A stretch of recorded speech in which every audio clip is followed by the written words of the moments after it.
చంద్రబాబు ఎందుకు ఇది చేస్తున్నాడు? నిజంగా ఆయన పేదరికాన్ని తొలగించాలని ఉందా? మరి ఇన్నేళ్ళు ఎందుకు చేయలేదంటే ఇప్పుడేందంటే సూపర్ సిక్స్ అమలు లేదు.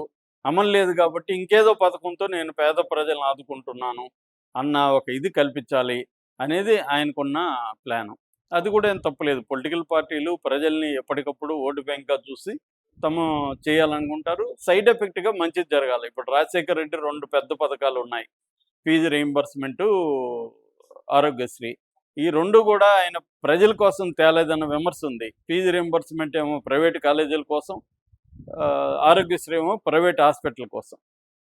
దానికోసమే తెచ్చున్నా గూడా ప్రజలకది ఉపయోగపడింది. ముఖ్యంగా అసంఖ్యాకమైన బీసీలకు ఫీజు రీయింబర్స్‌మెంట్ ఉపయోగపడింది. పేద ప్రజలకు ఆరోగ్యశ్రీ ఉపయోగపడింది.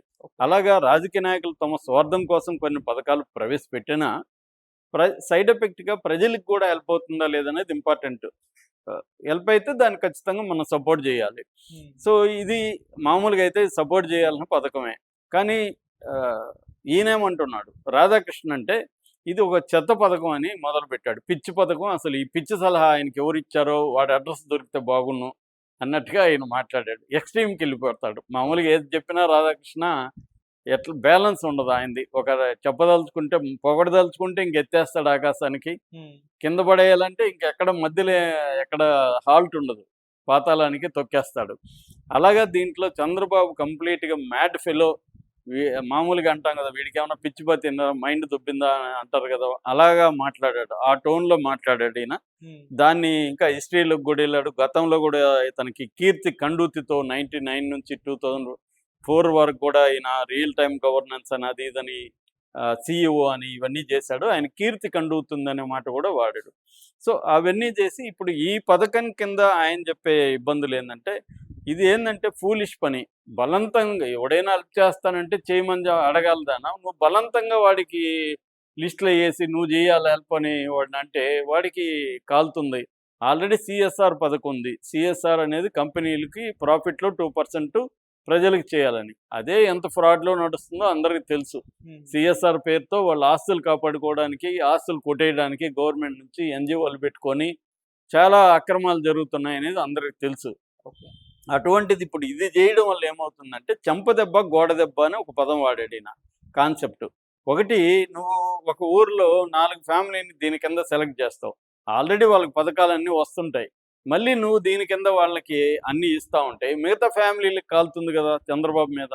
రాజకీయంగా చంద్రబాబుకి నష్టం కదా అని చంద్రబాబుకి ఇబ్బంది అనే బాధతో రాసినట్టుగా మనకు తెలుస్తుంది. ఈ మూర్ఖుడికి తెలియదే, ఎవడో పిచ్చి సలహా వింటున్నాడు, నాలాంటి తెలివైన వాళ్ళ సలహా ఎందుకు తీసుకోవట్లేదు అన్న ఆక్రోశం బాధ కనబడుతుంది. అంటే మన ఫ్రెండ్ చెడిపోతుంటే, మనకు కావలసిన వాళ్ళు చెడిపోతుంటే, అరే బుద్ధి లేదా నువ్వు రాంగ్ రూట్లో వెళ్తున్నావని తిడతారు కదా! అటువంటి టోనే ఉంది ఇక్కడ.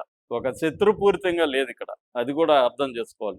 రాధాకృష్ణ బాధ ఏందంటే, చంద్రబాబుకి లేక లేక జగన్ అరాచకాల వల్ల చంద్రబాబును గెలిపిస్తే, ఈ చంద్రబాబు మూర్ఖత్వంతో పీ4 పథకం లాంటివి తెచ్చి మళ్ళీ ఎక్కడ పదవి పోగొట్టుకుంటాడో అన్న ఒక బాధతో ఈయన విమర్శిస్తున్నట్టు కనబడుతుంది. సో, ఒకటేందంటే ఈ కొంతమందికి నువ్వు ఇది ఇవ్వడం వల్ల మిగతా వాళ్ళు, ఎందుకంటే నువ్వు 10%కే ఇవ్వగలవు పాపులేషన్‌లో.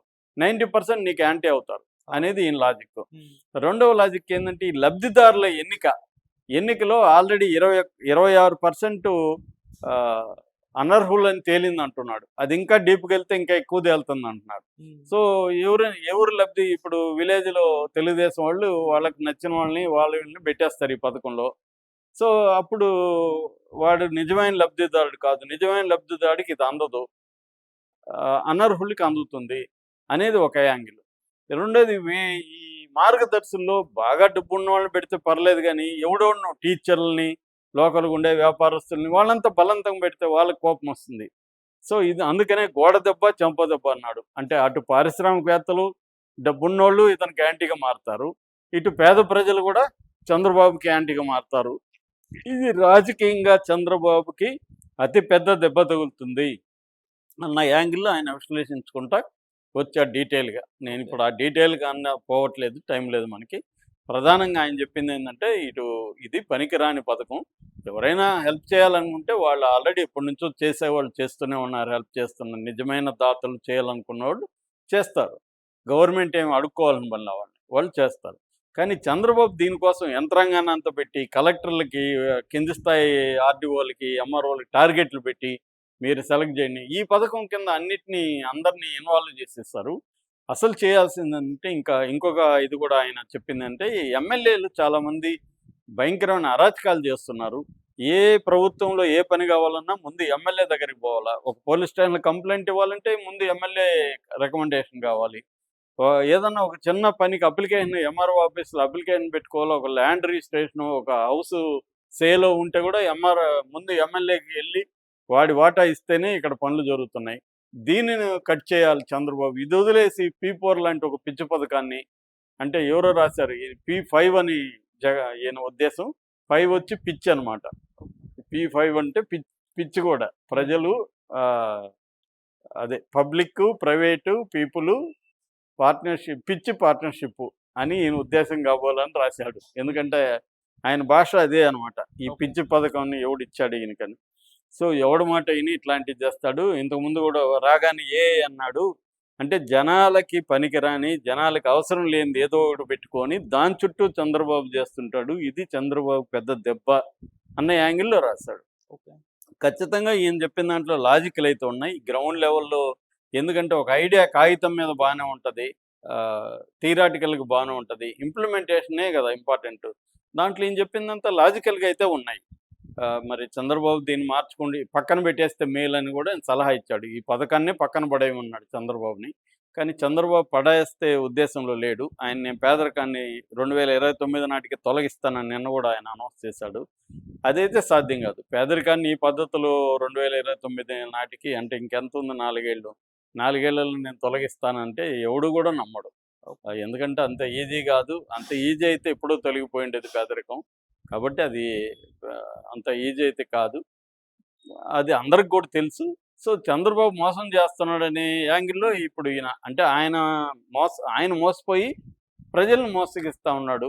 ఆయన్ని ఎవరో మోసగించారు పిచ్చి సలహా ఇచ్చి అనేది ఈయన వాదన. అంత ప్రెస్టీజియస్‌గా ఒక పథకాన్ని ఆయన నడిపించాలనుకుంటే దాన్ని గాలి తీసినట్టుగా ఆయన గాలి తీసేశాడు. సో దీనివల్ల పెద్ద దెబ్బే. అట్లాగే అమరావతిలో కూడా ఆయన చిన్న పాయింటే కానీ పెద్ద ఆర్టికల్ రాశాడు. అదేంటంటే ప్లాట్లు ఇచ్చారు కదా రైతులకి ల్యాండ్ ఇచ్చినప్పుడు కమర్షియల్ ప్లాట్ ఇచ్చారు. రెసిడెన్షియల్ అండ్ కమర్షియల్ 2 ఇస్తారు. దాన్ని అమ్ముకోవాలంటే 500 గజాల కంటే ఎక్కువగా కొంతమంది తీసుకున్నారు. అంటే మినీ ప్లాట్లు కాకుండా లాట్ ఎక్కువ. ఇప్పుడు రూల్ ఏం చెప్తుందంటే నువ్వు అమ్మితే పెద్దదే అమ్మాల. నీ దగ్గర ఫర్ ఎగ్జాంపుల్ 2000 గజాల ప్లాట్ ఉంది. దాన్ని 2000 ఒకేసారి అమ్మాలి తప్ప విడిభాగాలుగా 500, 500 4 సార్లు అమ్ముతానంటే కుదరదనే ఒక రూల్ ఉంది. ఇది పిచ్చి రూలు. దీనివల్ల రైతులు దెబ్బతింటున్నారు అన్న యాంగిల్లో రాశాడు. అది కూడా లాజికల్‌గానే ఉంది. మరి ఈ రెండిటికి చంద్రబాబు సమాధానం ఏం చెప్తారో చూడాలి. ఇది లోకేష్ వల్ల ఎందుకంటే ఇప్పుడు తెలుగుదేశం మీడియాలోనే గొడవలున్నాయి. రామోజీ చనిపోయినాక ఆ ప్లేస్‌లోకి రావాలని రాధాకృష్ణ అనుకుంటున్నాడు. కానీ లోకేష్ ఏందంటే నాయుడు, TV5 నాయుడిని ప్రమోట్ చేస్తున్నాడు. లోకేష్‌కి రాధాకృష్ణ గొడవలున్నాయి. అట్లాగే బాలకృష్ణకి రాధాకృష్ణకి కూడా గొడవలున్నాయి. అందువల్లనే రాధాకృష్ణ కుదిరిన చోటంతా గుచ్చుతున్నాడు. తెలుగుదేశానికి నష్టం కలిగించే విధంగా ఇవన్నీ చెప్పొచ్చు. కానీ ఇవన్నీ చంద్రబాబు మామూలుగా చెప్పొచ్చు కదా. పబ్లిక్‌గా ఎందుకు ఇలా రాయడం? మామూలుగా పోయి ఈయన చంద్రబాబు చెప్పే పరిస్థితి ఉన్నప్పుడు ఇలా రాయడం ఎందుకు?